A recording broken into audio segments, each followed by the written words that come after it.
émissions préférées, elles sont toutes sur Radio Grand Lac.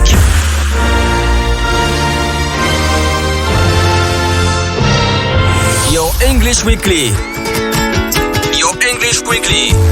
La chronique 100% en anglais de Radio Grand Lac avec Sinead. Bonjour chers auditeurs et bienvenue à Your English Weekly sur le 92.1 FM. La mission qui présente le meilleur de la langue, de la culture et bien sûr avec un peu d'amusement aussi. Je suis votre animatrice Sinead et je suis ravie d'y être ici aujourd'hui avec Tim.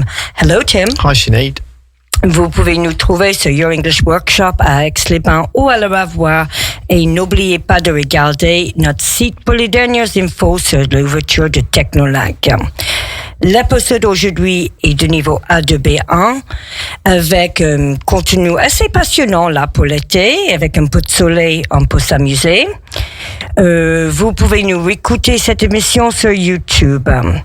Good afternoon, lovely listeners, and welcome to Your English Weekly, the show that brings you the best of the English language between culture and entertainment.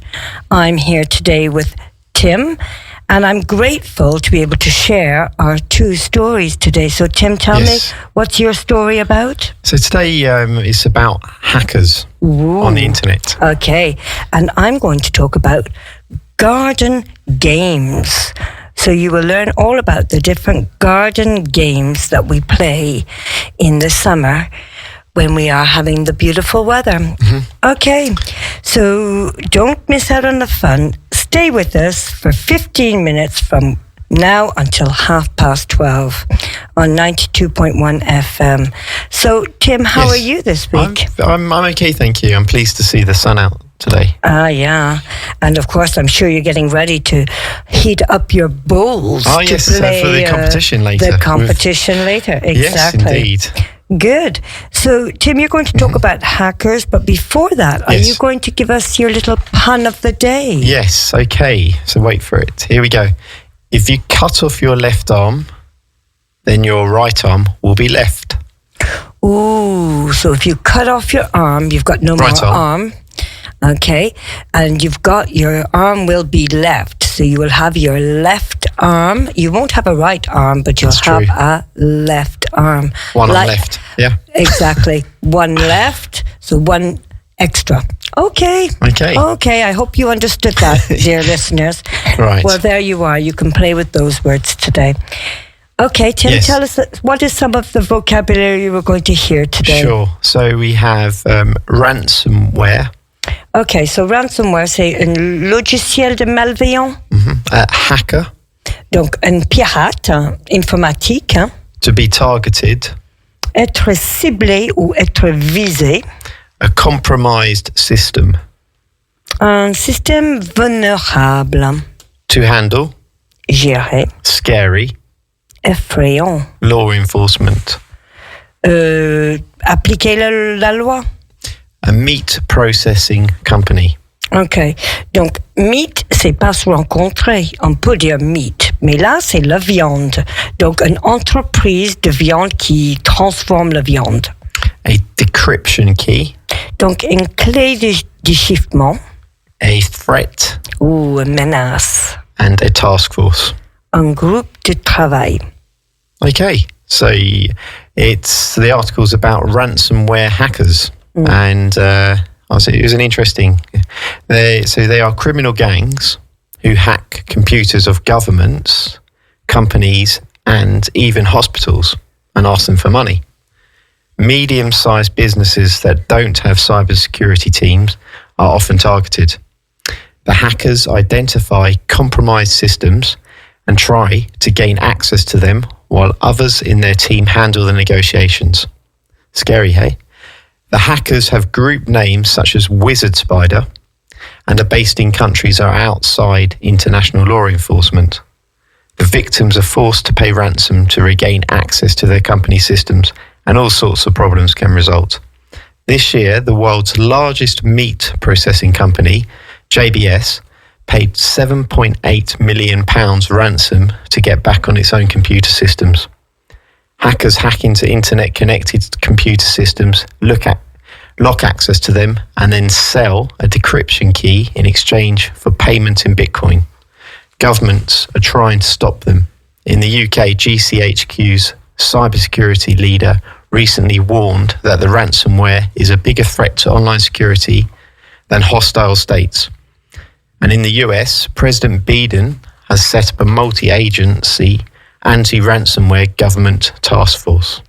It is a problem, and I know for the Olympics that they are being very, very careful, because if, for example, today we have our QR codes, and of course people who go to games, they don't have paper anymore. Yes. And they are afraid that the system can be hacked for the QR code, right, and nobody can get into any of the games. Oh, yes, of course. Yeah, I can completely understand that. That could be a target, for sure. It could be. Yeah. So I know that the government is doing their best to fight this, and they've put in fantastic cyber systems. Yes. But it has become today something that is a threat to our Olympics in July. Yes, idea. So there you go. So, as what are you going to talk about, Sinead? Well, as I told you, Tim, today is our competition of bowls. Yes. So I thought of garden parties. Do you play bowls, Tim? Yes, I've played in the past. You're a great player, I hope. I don't like to big it up. I know I'm okay. Be careful, because I want to win now. You know that. Yes, I know that. Yes, of course. I'm only joking. Okay, so Tim, what are some popular games that are played in the garden in the summer? I'd say croquet. Okay. Garden cricket. Bulls. Yeah. Skittles, maybe. Okay, yeah, good. I'm running out of ideas now. Okay, well, before I tell you about some of the games we play, let's look at some of the vocabulary we will find today. So some words I know you know, but some could be good to hear again. So what do we call a hoop? In French, a hoop. In English, a hoop is un cerceau. Okay, then you can have leisurely afternoons, which is les après-midi détente. You can have a shuttlecock, which is a volant, when you're going to play badminton. The key, that you can call the skittles. You can play darts, garden darts, and you can call that the fléchette. What else will we hear? We're going to hear some... Oh, yeah, you've got the swing ball, which is a ball that you can... balance. Yeah, exactly. Balance. A coushinet. Do you know what we call a coushinet in English? Begins with J, doesn't it? Jack. It's a jack, yes. Exactly. Okay, right, so let's see. What games do we play? You're right, Tim. We have some games like croquet, where you use you hit wooden balls through hoops that are embedded in the grass, of course. You can play rounders. That's what I used to play when I was young, where you hit with a bat and a ball, and you go around 4 bases, a little bit like a baseball. Or softball. Softball, baseball. Yeah. We've got a small bat in Ireland. We call it rounders. Then we play boules, pétanque. The Irish are starting to like the pétanque. I'm sure. So, of course, it's a French game, and we're not going to take it away from the French. And you have a coushinet, the jack, and then you have metal balls, and you try to put it as close as possible to the jack.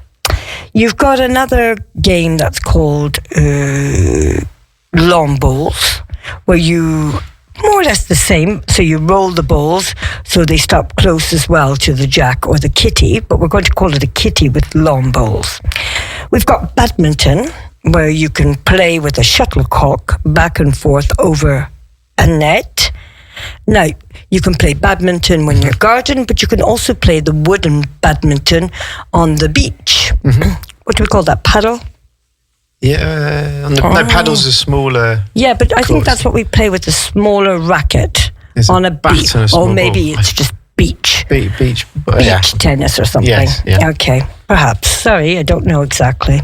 Skittles. So what are Skittles? They are the key.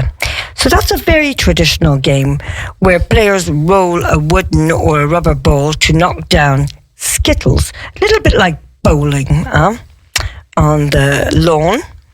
Then we've got garden darts, donc les fléchettes, which is where players throw darts onto a laid out hoop on the ground.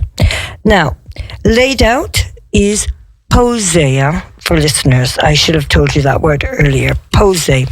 And you try and put them into or on the target. Then you've got we've got the Swedish game. Yes. I don't know what we call the Swedish game in French, to be honest. In English, it's called Kabba. I play that now more and more, but I can't remember the name. So the Swedish game is become very popular, even here in France, and it involves knocking over wooden blocks with numbers by throwing a wooden baton at them. Okay, then you've got the swing ball where you try, it's a bit like tennis, but you just keep hitting the ball around the pole. You've got the frisbee, which where you throw and you come back and forth, okay? So, of course, everybody of all ages loves to play these games. And it can even be a social element to an outdoor gathering or an outdoor event that we enjoy. So today I was thinking, tell me the rules. I want to make sure he knows all his rules for today for our game of pétanque later. Because your English workshop is going to play against other companies this afternoon with the CPME. So we'll have fun with that. So tell me. Rules. So what are the rules? What is the objective, for example? The objective is to lance the ball, throw the ball, toss the pétanque ball. Toss the ball, good, yeah. Mm-hmm. As close to the little jack as you can. Exactly. So we throw a metal ball as close as we can to the jack, and we count our points. Yes, and it goes to 13. Yeah. Is that correct? Good work. 13, exactly. Yeah.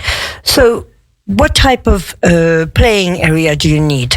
Well, I've seen people play it in France on a forest, on a sort of gravelly street. Exactly.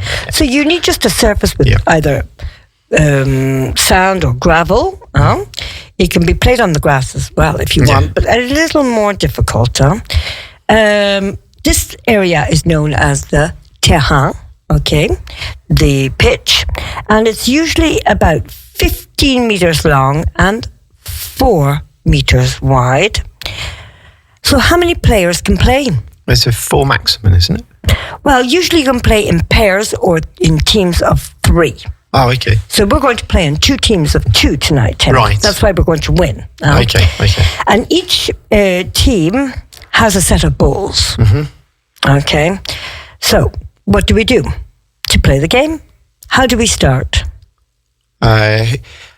That's a good point. Who throws? You have to toss a coin? No. You have to decide who's the chief. Me, for example. No, I'm only joking. I'm only joking, Tim. You'll go first. No, but between the 2 teams, because we'll be playing an adversary. Well, maybe you'll toss a coin and see who goes first. Or usually after it will be on points. Right. So the game begins with one of the teams throwing the jack at about 6 to 10 meters.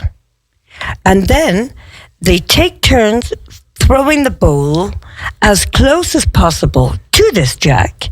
Right. So if you were the closest, I would have to go. But if you didn't get as close to me, you would continue to play. Mm-hmm. That's right. Yeah. So the players can also attempt to knock an opponent's ball away from the jack by throwing it very hard, and he's called in French they say un tireur. Oh, okay. So he's a lancer. Okay. And then after you have to score points, and the person who gets to 13 points wins. Okay, yeah, I remember everything there, so we're in for a good chance tonight. Of course we are. Well, we won't have more time to talk about that, but listeners, I hope now you have learned more vocabulary with us, and I hope you expanded your vocabulary on the podcast today with us. And don't forget, we're here every week from 12:15 to 12:30, providing just the perfect dose in English. Stay tuned on Radio Grand Lac today for 5 p.m, donc 17h, 1 hour, 1 commune with Jean-Pierre, and of course, Grésy sur Aix today. And at 7:30, you have Le 16/9 with Kevin, Guillaume, and Vincent, and all of the show about the cinema. Well, listeners, thank you for being with us here today on 92.1 FM. And of course, we say bye to you from us at you.